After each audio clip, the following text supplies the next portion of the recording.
Hello, everyone. Welcome. Thank you so much for being here.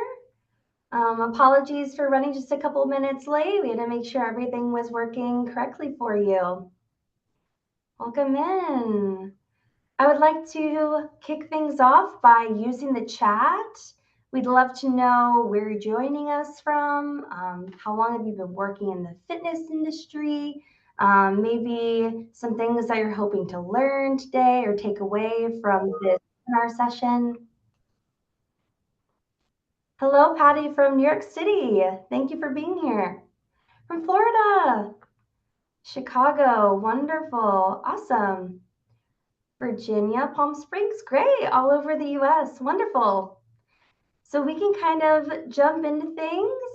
Hi, everyone. Welcome to the Ensure Fitness Group webinar series. I'm Shannon with Ensure Fitness Group, and I'm excited to be your co-host today. If you're new to Ensure Fitness Group, we're a leading provider of comprehensive liability insurance for fitness professionals across the entire United States. Our coverage extends to personal trainers and a wide range of other fitness modalities. But we don't stop at insurance. We also offer exclusive member benefits like discounts, continuing education opportunities, and more, all available through our member portal. To explore everything we have to offer, visit insuredfitness.com. Just a couple of quick housekeeping tips. Just a reminder, today's webinar will be 1 hour and is being recorded. The recording will be emailed to everyone by tomorrow. We encourage you to ask questions, so feel free to use the chat or the question feature, and we'll be monitoring both throughout. We'll also be reserving the last 10 minutes for a Q&A session. And we also have a very exciting announcement at the end of the webinar, so be sure to stick around. Now let's jump in. The topic of today's webinar is Training Today's Older Population, Creating Results-Driven Fitness Programs. We're thrilled to welcome today's guest, Dolly Stokes, a true powerhouse in fitness education. With over 30 years of experience as a fitness professional, Dolly has played a pivotal role in researching and developing many of Fitdoor's top-selling education courses, including myofascial release, bootcamp, and active aging. In addition to her expertise in fitness education, Dolly is also a certified massage therapist and holds over 30 specialty certifications, including ACSM Certified Inclusive Fitness Trainer, NASM Senior Fitness Specialist, Balanced Body Reformer Specialist, and FAI Functional Aging Specialist and Stroke Recovery Specialist. Dolly and her husband Jeff own the Stokes Method Studio in Fairhope, Alabama, where she specializes in myofascial release, corrective exercise, and functional training. We're very excited to have her share her knowledge with us today. Please welcome Dolly, and thank you for tuning into the IFG webinar series. Hi, Shannon. Thank you so much for having me. And thank you to everyone that has taken time out of their busy schedule to join us today for this webinar. And so we are going to talk about training today's older population, but I would like for you to keep in mind as we're going through the techniques that these techniques can be used for your younger clients, because I like to think, that we are all aging. We don't just start aging when we turn 50. We're aging our entire lives. So as we talk about these different techniques, I would invite you to think about ways that you can incorporate these techniques with your younger clients in addition to your older clients to help them maintain high level of function throughout their lifetime. So let's just talk a little bit about ageism in the fitness industry, and we'll just touch briefly on this. If you want more information on it, the Fit Tour Professional Ethics course goes more in depth into ageism and how to avoid being ageist with your clients.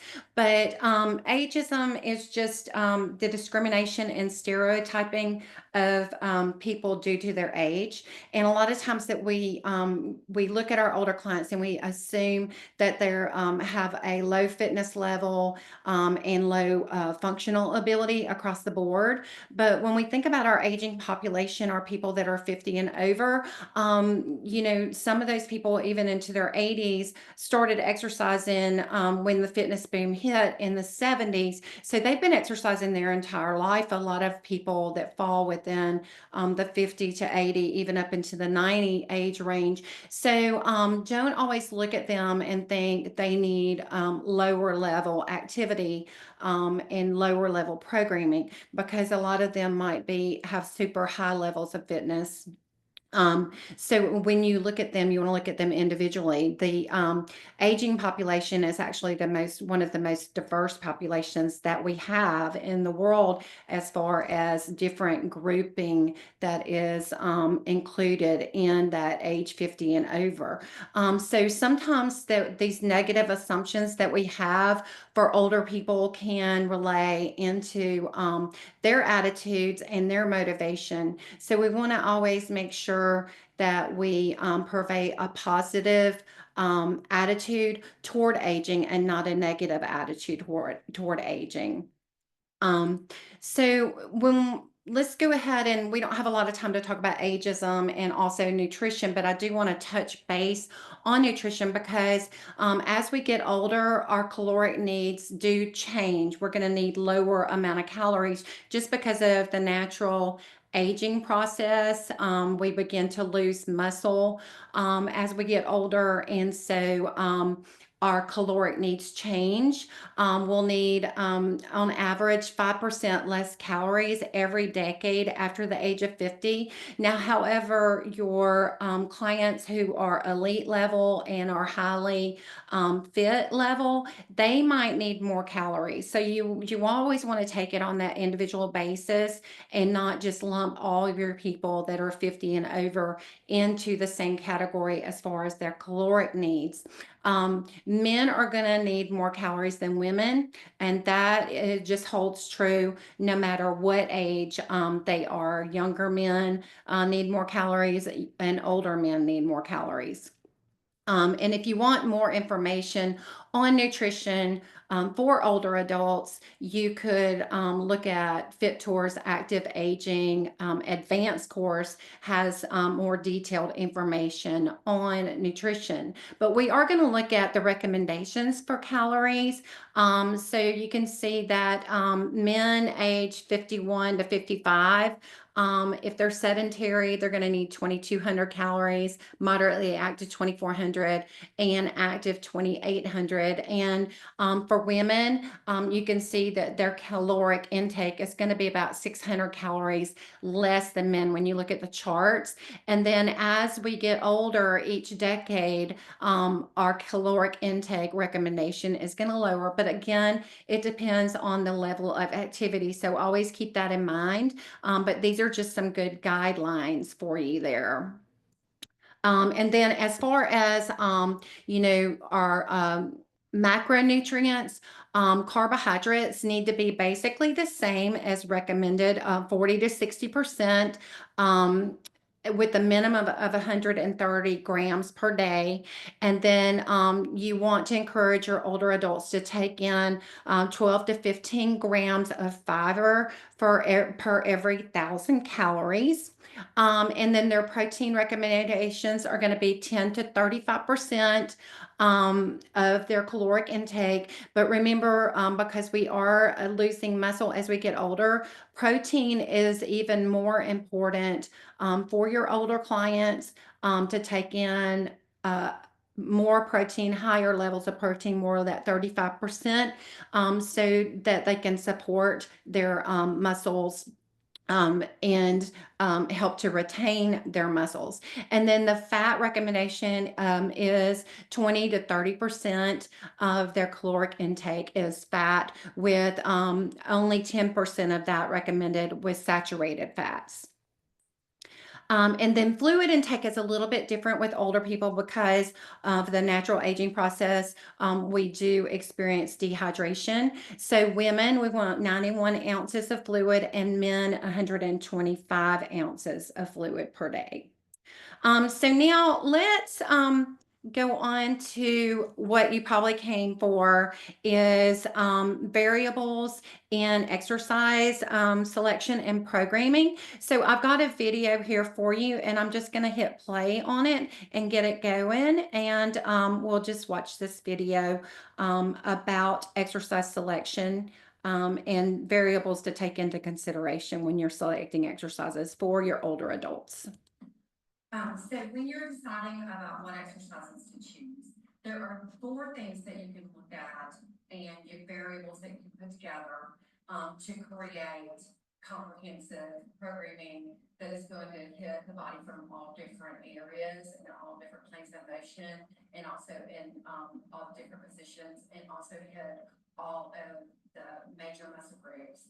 So you want to look at the 6 fundamental movement patterns. So you want to look at exercises that will include pushing, pulling, carrying, lunging, hinging, and squatting. Now, you don't have to use all of those exercises in one workout, but the more exercises you use, the more variety you're going to provide your clients, and also the more comprehensive movement you're going to give them. Then you also want to look at your body positioning. Are you going to be standing when you're doing the exercise? Are you going to sit? Are you going to be in a side position, side lying, or side kneeling? Or are you going to do a kneeling or a one kneel? Dolly, do you mind increasing your volume? I'm sorry, Do you could I mind just increase the increasing volume? your volume? Yes.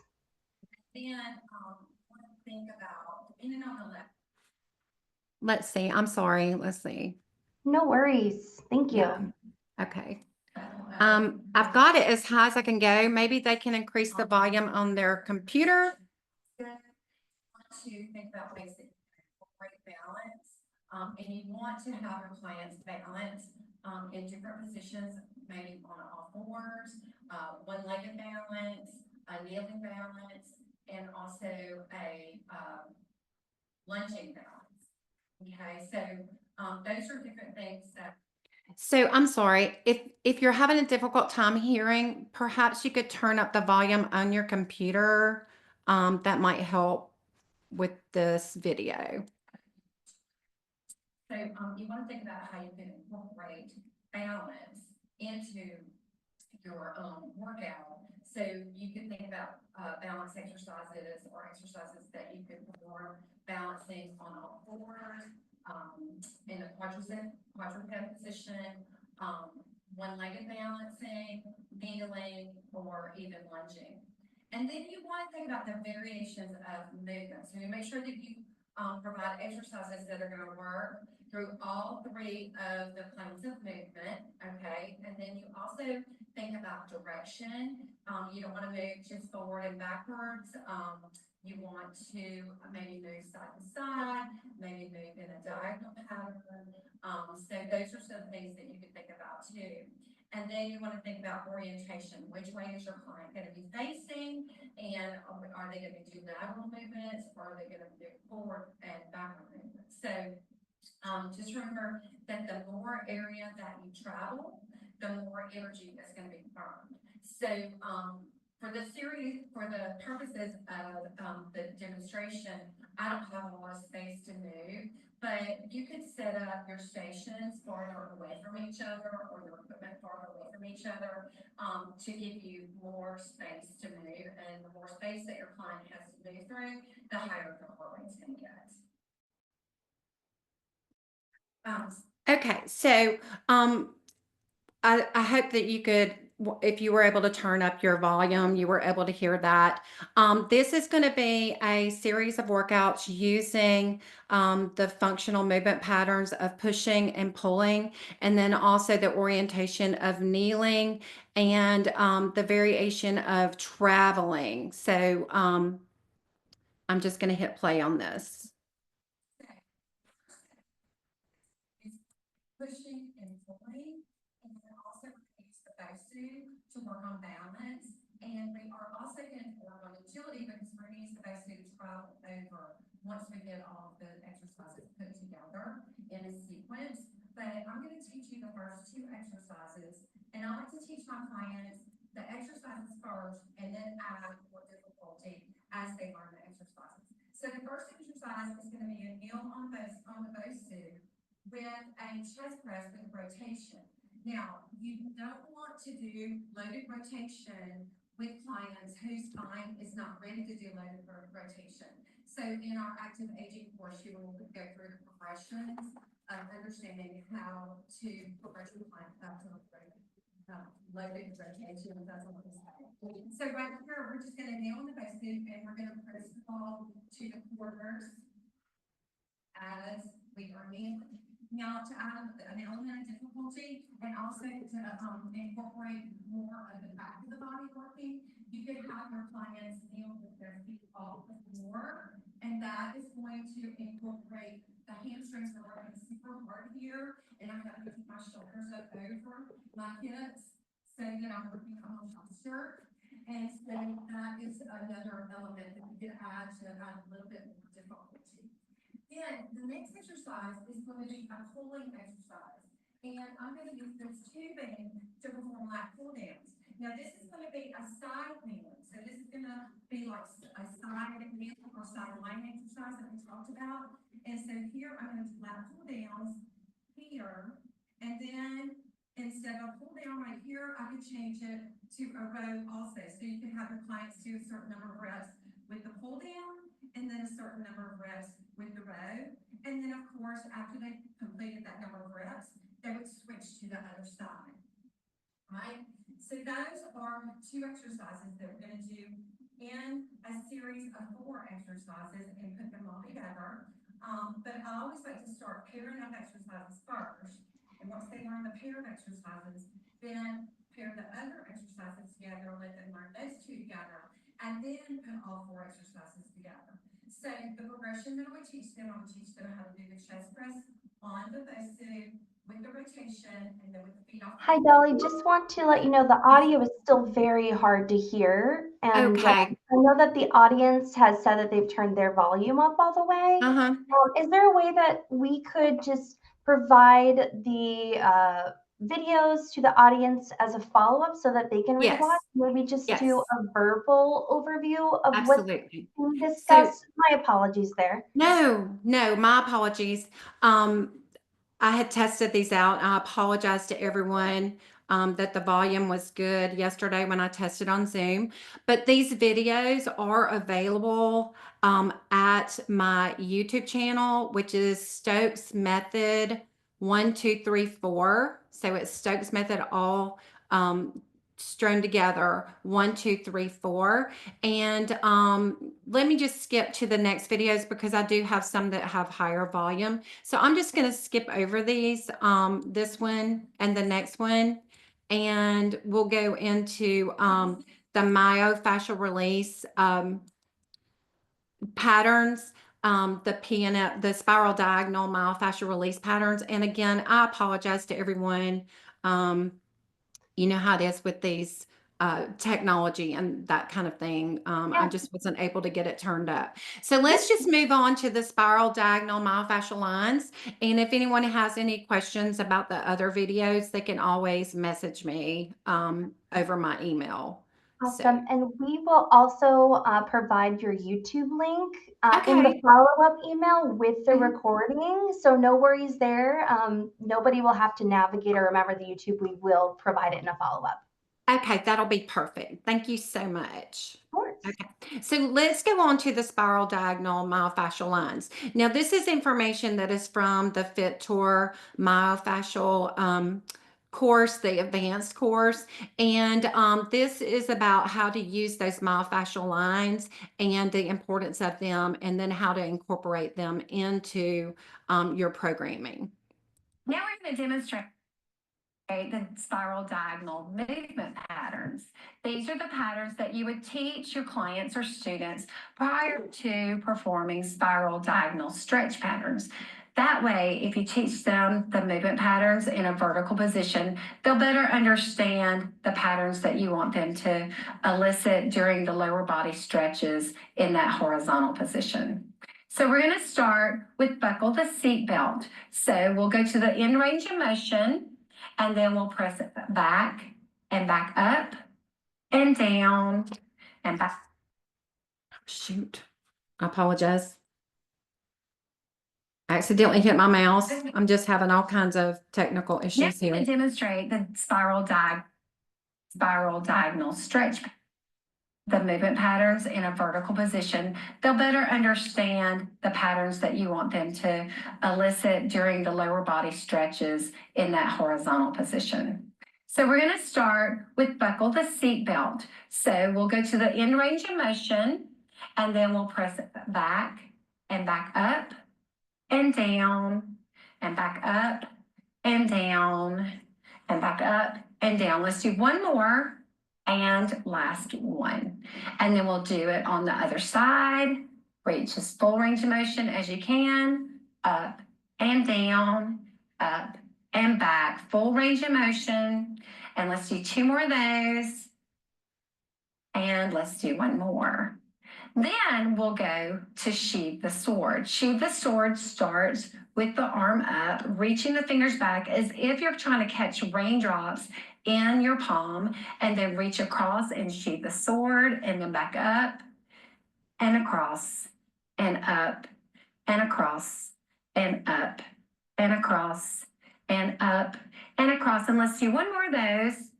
And last one. Then we'll bring our arm down. We'll take the left arm up, reach back as if you're trying to catch raindrops, and then sheathe the sword across and up and across, up and across, up and across, up and across, and last one, up and across. So those were our two upper body PNF movement patterns. Now we're going to move on to our lower body movement patterns. The first movement pattern is the soccer kick. We begin in the toe off position. We'll bring our right leg across, flex the foot, go back to toe off, reach across, flex, toe off, flex, toe off, flex. This is the extension, flex, and one more.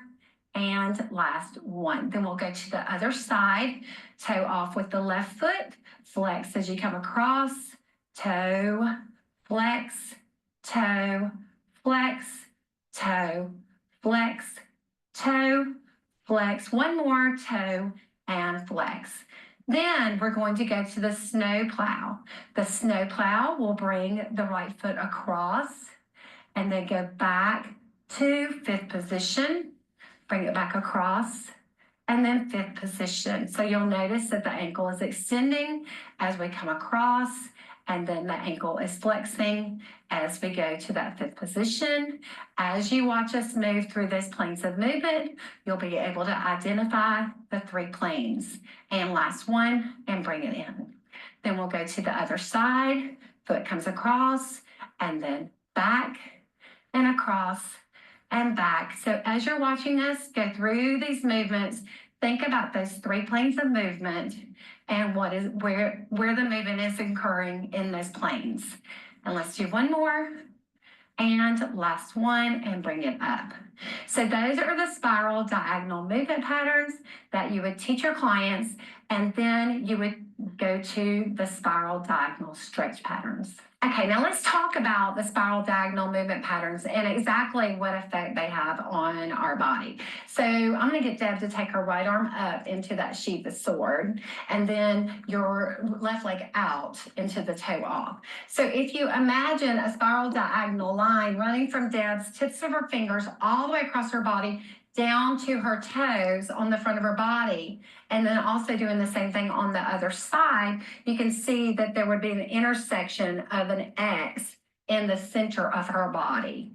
The same thing with the back of the body. So Deb, if you would turn around and then take your right arm up, and then right here, you'll have a diagonal line from the tip of her finger all the way across her body down down the back of her leg, all the way down the bottom of her foot to the back of her toes. So then she has an X intersecting right here in the center of her body. So then you can see, so you can turn back around now. So you can see from thinking about those lines intersecting Deb's body here and in the back, if one of the lines is stronger on one side or longer on one side, then, or stronger actually on one side, then the other side might be less taut. And so that can create imbalance. So when we hear the term that the body is like a circus tent and the core is the center of the tent, a lot of times we don't equate that with those spiral diagonal lines, and we don't equate with the center of the tent being here. We think more about the tent instead of the tent, the top of the tent here and the bottom of the tent behind us. We think more about the tent up, the top of the tent is at the crown of the head and the bottom of the tent is the ground. However, if you take your mind and imagine that the top of the tent is here and the bottom of the tent is behind Deb, then you can see that if one of the lines in the tent was stronger on one side and looser on the other side, it could cause, say, her pelvis to be up, her shoulders to rotate, this pelvis to be rotated here, so that her lines are pulling her in all different directions. So by moving through the spiral diagonal lines, and by doing PNF stretching, our goal is to bring these lines more taut to the center, taut from the center, so that they're strong from the center out and not sagging at any point. So I hope that makes that more sense for you as far as why we want to incorporate spiral diagonal movements and how these spiral diagonal movements can translate into our proper functional movement throughout the course of our daily activities. So going back to the analogy of the tent, as we talked to Deborah about the tent, actually thinking about the tent from a horizontal orientation instead of from a vertical orientation, it makes more sense of how the spiral diagonal lines really affect your movement patterns and how the body can get out of balance. So now when you hear the term, your body's like a circus tent, then as you're explaining that to your clients and to your students, you might give them more of that horizontal orientation of the tent. So the body is horizontal, and then the tent either is the top of the tent is behind the body or the top of the tent is in front of the body. And then the lines of the tent either go out from the top of the tent in front of the body or from the back, the top of the tent from the back of the body. So that gives a better understanding of that circus tent analogy rather than thinking about a circus tent from the crown of the head down to the feet. Okay, so that just kind of gives you an idea of those spiral diagonal lines. Now, that was taken from our myofascial release course, and so of course we talked about a little bit about stretching, but you can use the movement patterns, those spiral diagonal movement patterns, with your exercises with your clients to help to create functional movement and to help to alleviate dysfunctional movement and correct dysfunctional movement patterns. So we've got some videos that are going to give you some demonstration of how to do that using different equipment. So this first video is going to be how to do some exercises, BOSU based exercises. So let me get that video started. Okay, then you can do both balls, a dumbbell, and a medicine ball. So I've got my tubing anchored onto my reformer, but you can anchor your tubing. I could anchor it on the bar. I do that sometimes with my clients. And also whatever you have at your facility to anchor tubing. So I'm going to start off with kneeling rows. Now, kneeling on the BOSU really works on balance and proprioception. And also, when you have your feet off the floor, as I do, it's going to engage the back of the body and also the front of the body to stabilize. So you're really doing an integrated exercise here. So I'm going to just do a low row and go kneeling. And of course, if your clients could not balance with their toes off the floor, you can always have them balance with their toes on the floor.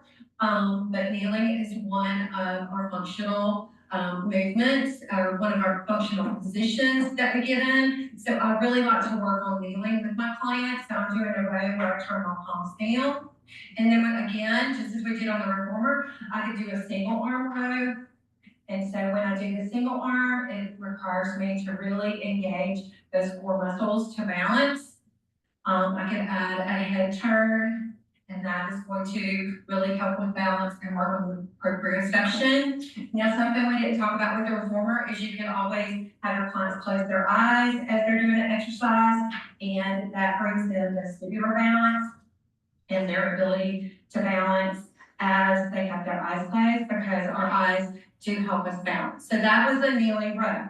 Now we could do a kneeling chest press on the bicep using the tubing as well.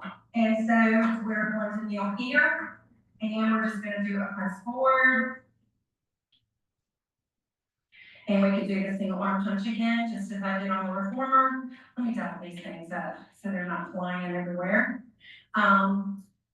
Here, I can turn my palms towards each other to change the angle on the shoulders and on the pec muscles. I could do a punch across, working in the transverse, plane of motion. Here, I can punch up high. So there's lots of different variables you can add in. You can do single arm punches. So you just be as creative as you want to. Use all the different movement principles to create more movement and more, sometimes it's more interesting movement. And it's good to stick with simple movement and then just layer on different dynamics as far as direction or rhythm to change and make it a little bit more interesting. So now I'm just going to punch across into buckle the seatbelt and then press back and buckle the seatbelt and press back. So I can press my hand into the outside of my thigh, and that adds a little bit more element of balance there. I can have my hand on my hip, or I can have my hand behind my head. This arm can actually be doing another exercise to work on coordination, where I may have a dumbbell in my hand doing a bicep curl as I do buckle the seatbelt with one arm and a bicep curl with the other arm. So the next would be sheath the sword. I'm just going to come up behind, and then I'm going to reach across and come up behind and reach across. Again, if I had a dumbbell in this left hand, I could reach up and out, doing a side raise with the dumbbell as I do my sheath across, or sheath the sword. Okay, so those are some examples of things that you can do with a bicep and tubing to work the back, also the chest, and also to mimic those fascial lines of movement. So then I'm going to grab a medicine ball, and I'm going to do chop wood in a kneeling on the bicep. So this is going to work the outside of the body as well as across the body, working on my sling in the front, my interior sling, and my posterior sling, and also working those muscles on the side of the body. And then I can change it where I'm stocking groceries. So I'm getting that rotation, so I'm working through the transverse plane. You can see I'm doing a lot of different, working through all three planes of movement as I go through those exercises. So then the next exercise I'm going to do is a lunge off the top of the bicep. So my balance is super challenged because of my multiple sclerosis. So just bear with me, but you're going to have clients who are like me who do have a balance challenge. Also sometimes have a word challenge, a vocabulary challenge. So I'm just going to do an alternating rear lunge.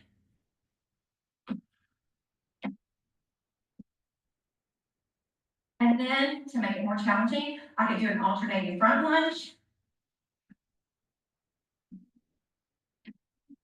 Then I could add a squat in between the lunges. I could squat maybe 4 times. 1, 2, 3, 4. And then I could do alternating rear lunges for 2.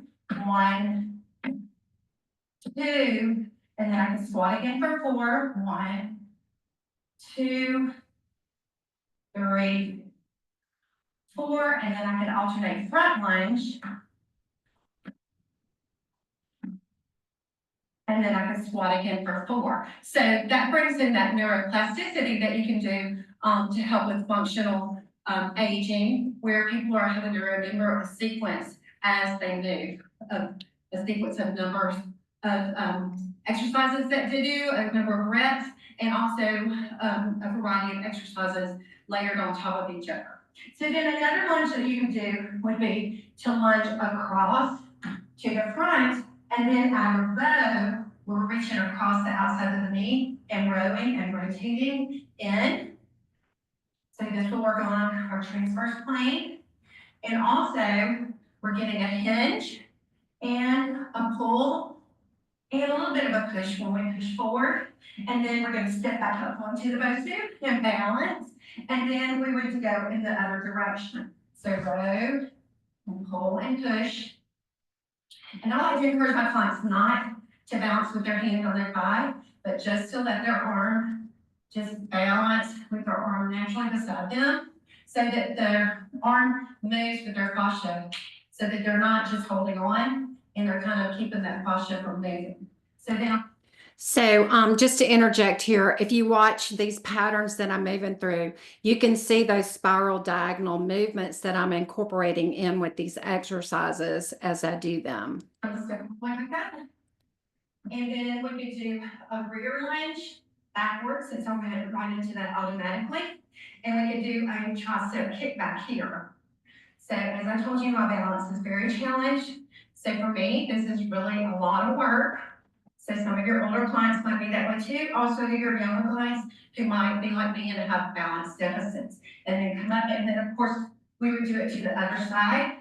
So I'm across, and then I'm doing my tricep kickback.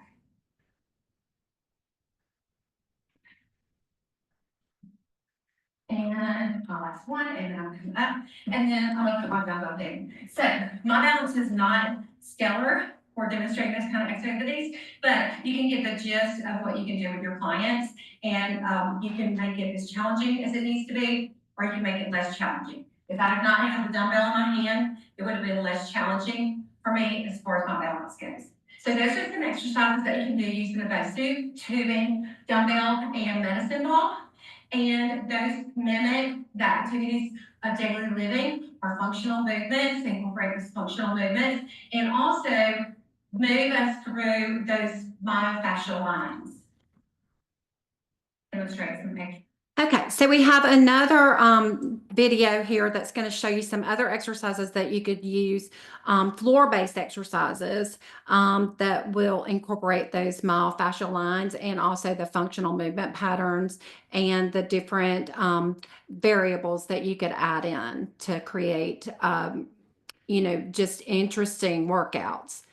So now I'm going to show you some exercises that you can do using the functional movements and also thinking about moving through those myofascial lines. So it's the same exercises, it's just we're going to have the tubing here, we're going to have our feet on the floor. So your first progression would be just to do rows with the tubing with the feet anchored. And then the next progression might be to lift one leg up. And then to make this more challenging, you can take the leg out to the side. That's going to challenge the sides of the body and challenge the balance a little bit more. And then a little more challenging would be to take the leg behind. And then we could even add a hinge in here. So we're doing a hinge and we are doing the row. So then we can add a squat in, a squat and row and stand. So we've got a hinge, almost a lunge, a squat, and a pull. So that is working our body super functionally and also working on our balance. Then the next exercise would be to do a push, so a press. So I'm just going to turn around and have my tubing, and I'm just going to do a press here. Of course, I can have my palms towards each other, I can have my palms down, I can alternate arms with arms down. I can alternate pressing up and pressing forward. So those are some things that I could do. I could do the one-legged balance, so we do on the other leg. So we're going to balance. This is not my best side. Again, you can take your leg off to the side. So this is not my best balance side. So you might be able to see the deficits in my balance. And then I could bring the leg behind me and my bar is kind of in the way. And so are the two. There we go. And I'm going to press forward here. And then I'm not going to add the squat in because my balance is so bad. Y'all would just have to watch me like wiggling around. But you can also add the squat in with the hinge as well. Okay. So then the next exercise we're going to talk about is doing buckle the seat belt. So right here, I can buckle the seat belt and press back. I could do it with one leg, lifted. I could add in soccer kick with it.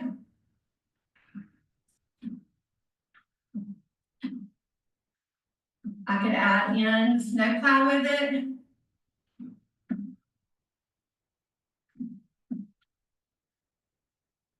Okay, that kind of gives you an idea there. Now, sheet is forward. I'm going to be here, and I'm going to take my arm up, and then bring it across, and up, and bring it across. So again, I could add in that soccer kick here. I could add in the snow plow.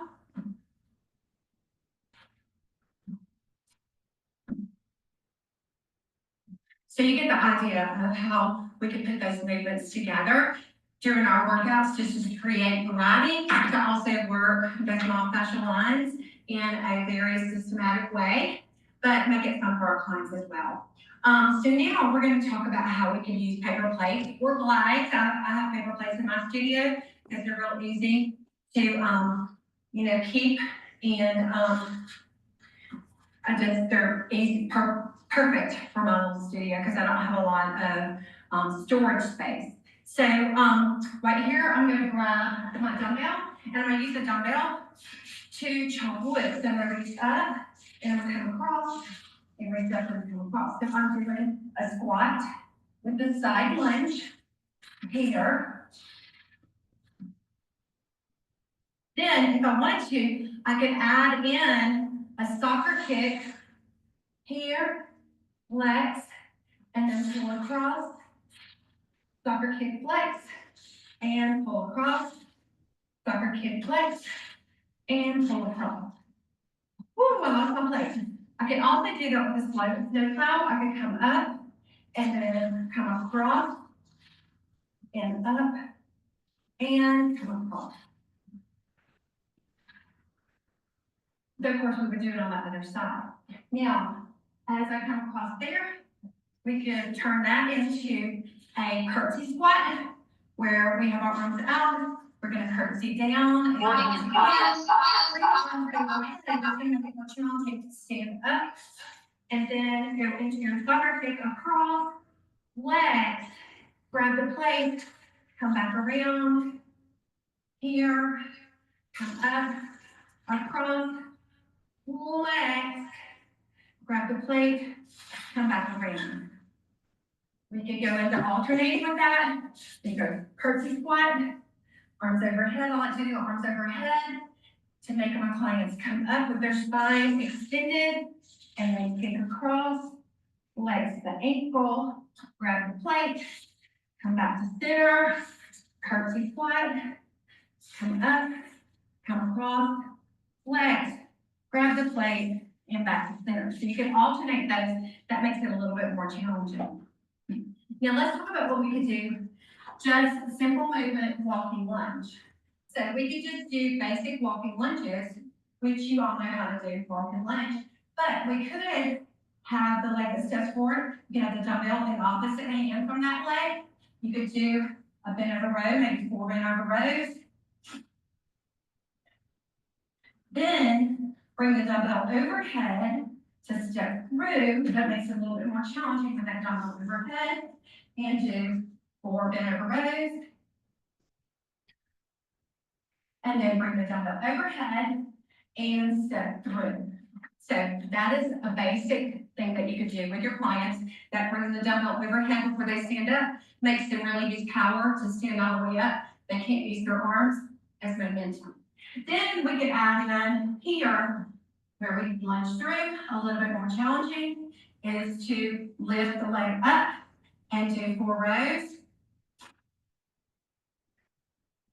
And then grab the dumbbell, bring it up overhead, step through, and then lift that leg and do your 4 bent over rows. 1, 2, 3, 4. Grab the dumbbell with both hands, bring it up overhead, and step through. So that makes it a little bit more challenging to do those walking lunges like that. And if you have a full range studio, my studio's a little bit bigger than we have on the camera lens.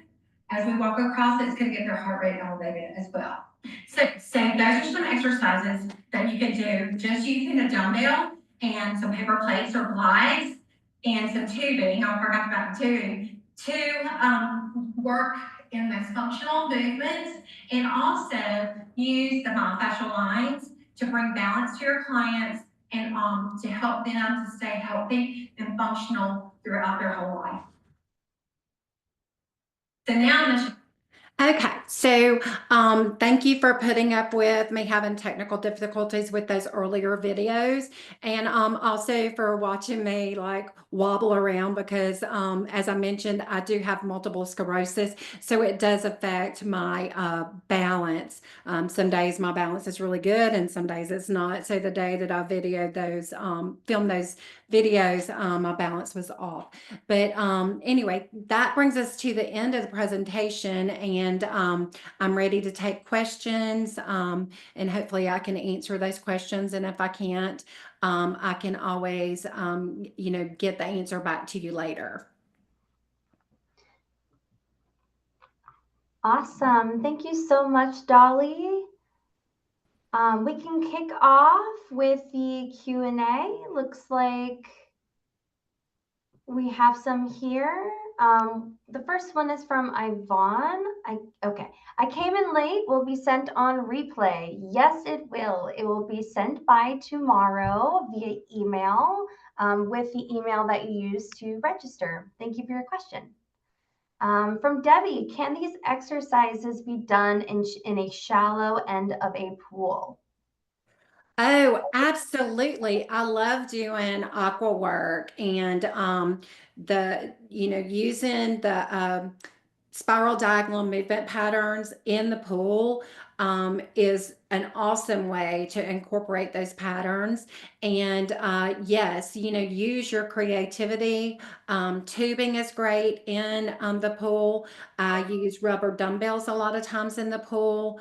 And your buoyancy equipment is also really good to use in the pool. So yes, I would love to hear about you taking these exercises in the pool, and get your maybe you could message me and let me know how that goes. Awesome. We have another one. I do chair fitness and chair-based resistance band workouts. I over the buckle, the seat belt, and sheep sword movement. Will IFG be offering an additional webinar? We can circle back to that. That is quite possible. We have another question from Bonnie in the chat. Thoughts about creatine and glutamine supplement for over 70? Okay, so I am a nutritionist. I do have a certification in nutrition. And I do agree that creatine and glutamine is a good supplementation for your older clients. However, it depends on each individual. With my clients, I always, make sure like check with them on what medications they're taking. And, I don't think that those would interact with any medications, but if they had medical issues, I might get them to check with their physician.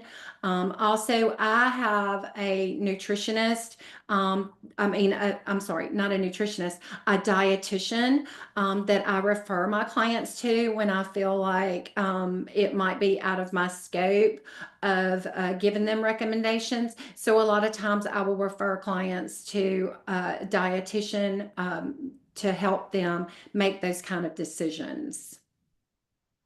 Awesome. We have a comment slash question from Stephanie. My mom has MS as well, and I train with her at the gym 2 times a week. We all see a huge difference when she can be consistent in the gym. But like you said, there are good days and bad days. This is not specific to this webinar, which was great, by the way. But have you taken any MS specific certifications that you have found helpful as both a trainer and a patient with MS? So I have not taken an MS course myself. I actually worked with University of Alabama in Birmingham on a MS study and study of exercise and MS, and it compared at home exercise with in clinic exercise, where at home our participants were given a tablet with exercises to do on their own compared to doing exercises with a clinician. And so I helped to develop the different levels depending on the functional level of each participant. They were given a set of exercises just dependent on their physical function. I've been very blessed that I already, when I was first diagnosed with MS, I had been a trainer for 25 years, and I was already participating in yoga and Pilates, and also in water exercise and strength training. So I've never been through a course, but I know there are some really good courses out there, and if you want to reach out to me, I could probably get you in touch with some good courses. That being said, good for your mom for working out and for staying active. Awesome. Thank you, Dolly. And we will include your email in the follow-up as well if anyone has any questions. Awesome. Wonderful. Wonderful. Perfect. Question from Laura. Do you recommend anything for a group session at an assisted living facility? Okay, so with your assisted living, you're going to have different levels of function. So you might have some people that have high levels of function and some people that have low levels. So what I would say is, incorporate activities that some people can do standing and some people can, and exercises that can be included with seated.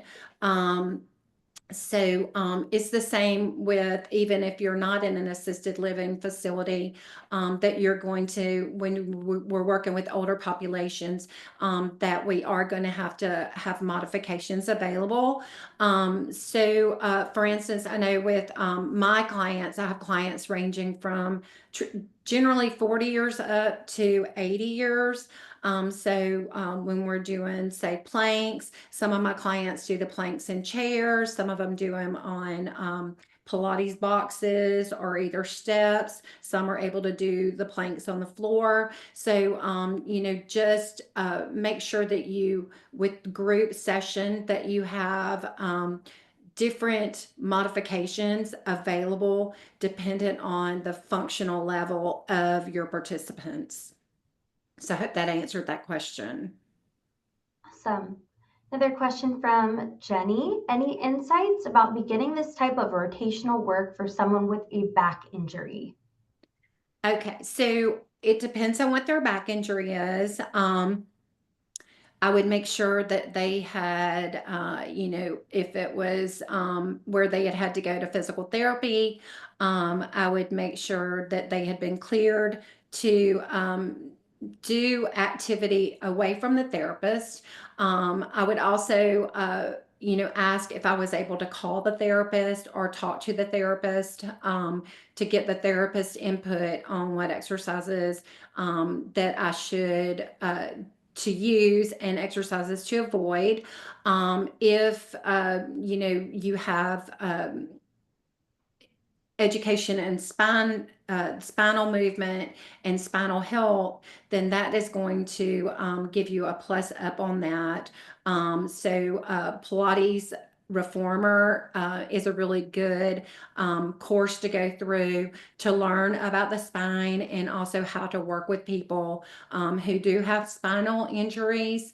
So I would say it just depends on the person of whether I would do all the exercises that were depicted in the videos with somebody coming straight out of having like acute spinal issues.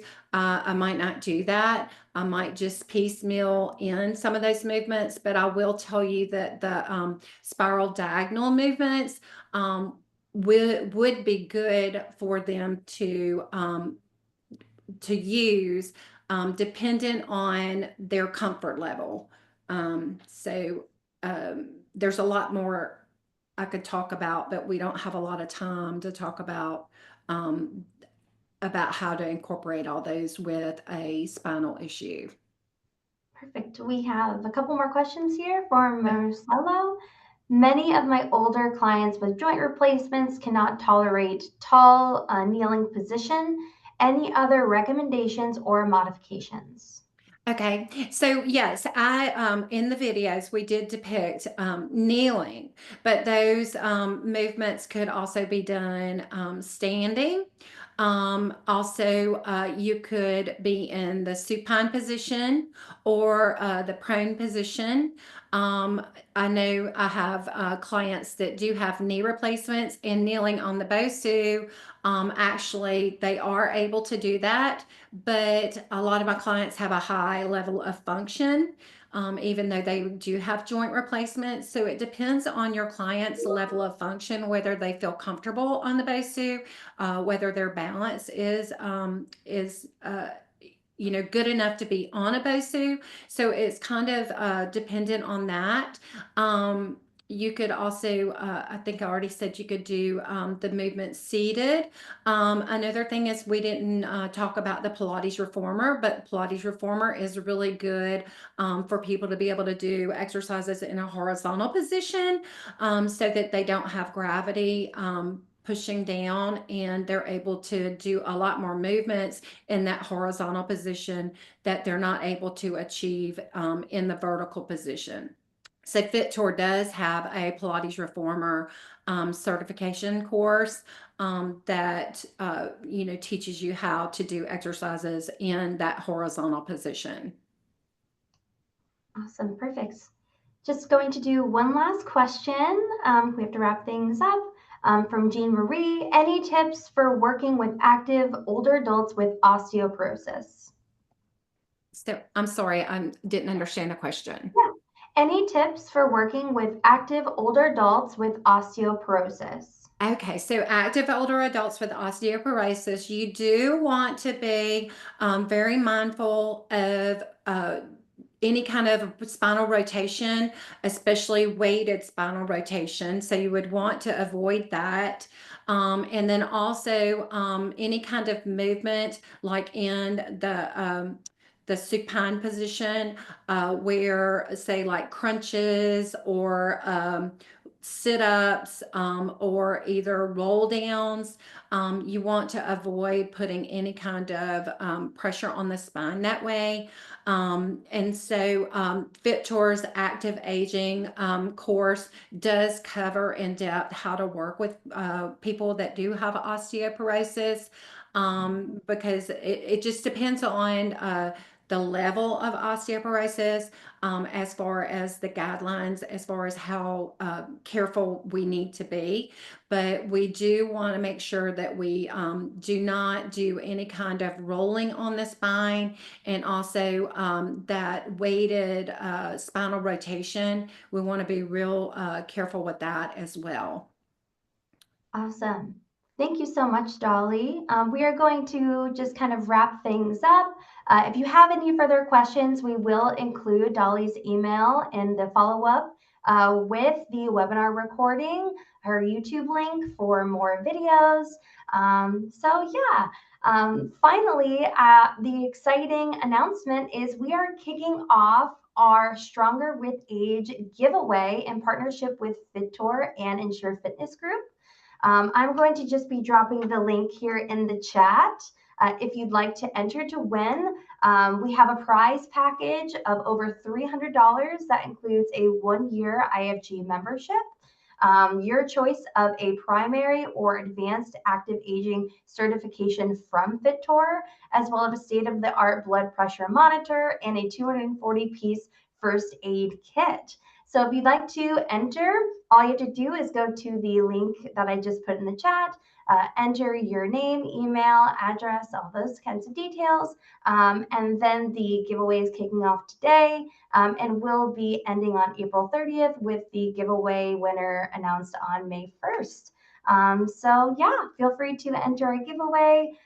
Thank you so much, Dolly, for sharing your knowledge with us today. And thank you so much to our wonderful audience. We're getting a lot of really great positive feedback. So we're looking forward to seeing you at a future IFG webinar. Thank you, Shannon. Thanks so much. Yes, thank you. Have a great day, everyone. Okay, goodbye, everyone. Thank you for being here.